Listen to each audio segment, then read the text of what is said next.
لکه ته ورسه هوټل والا ته وایه چې یو کپ خوندورې چای راوړي. سمه ده زغر ده ورسه.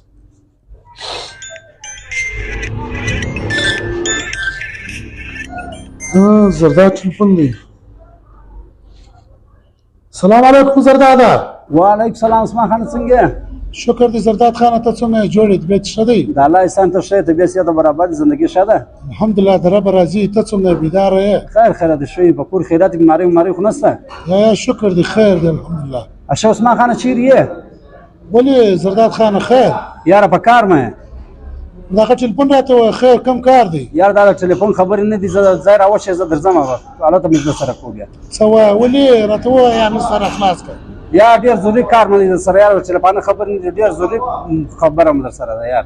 ښه و نو سمه ده زه پر ځای یم بس راسه دلې ځای له راسه. نو دفتر باندې یم. دفتر باندې یې؟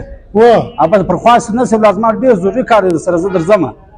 یا راسه انشاءالله ورته پر ځای به یم انشاءالله. بس په 10 منټه کې زه ځان در رسوم بس پر خواست نه صاحب لاړ صحیح ده؟ سمه ده راسه دلې یم. بس درنه زه در روان شم.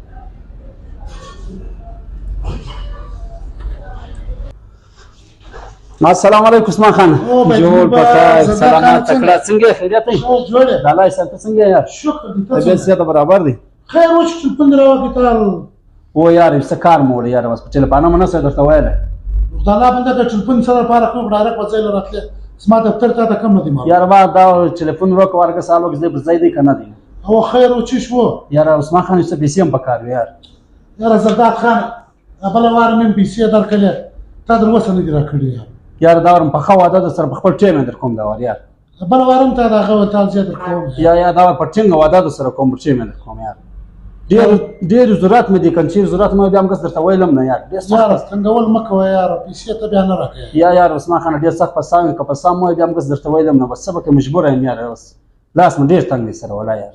زه څو دې پکار دي یار الله زر پم پکار دي یار عثمان خان. بیا په ټیم راکې. ټیم در کوم کوم دی سر.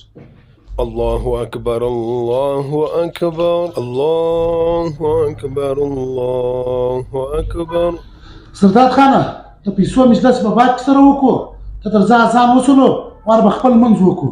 یار عثمان خان ته ماته پیسې راکړه ته خپل منځ وکړه ما ډېر سخت ضرورت یار زما په کار دی یار. یار نه سندر کوله زرداد خانه پیسې یار ولې نه سره کو خو ودم کښه یار سرم دی یار نو راي کس ما په کار یا خبره ثبت نه کې نه سندر کوله ولې خیر دی د دې وجه خو راوشه. زرداد خانه ته فرض نه ادا کولای نو په تکر ساده کې څه مطلب؟ ته فرض نه ادا کولای نو په کار ساده کې او څه مطلب دا خبره خو راته وکړه ځکه ته فرض منځ نه کوي او نو ته ماته کار سره کې الله بنده ورڅ دې سندر کوله زه خپل منځله زما ته فرض نه ادا کولای نو په کار څور کې خلکو ته سید ټیکس ته الله بنده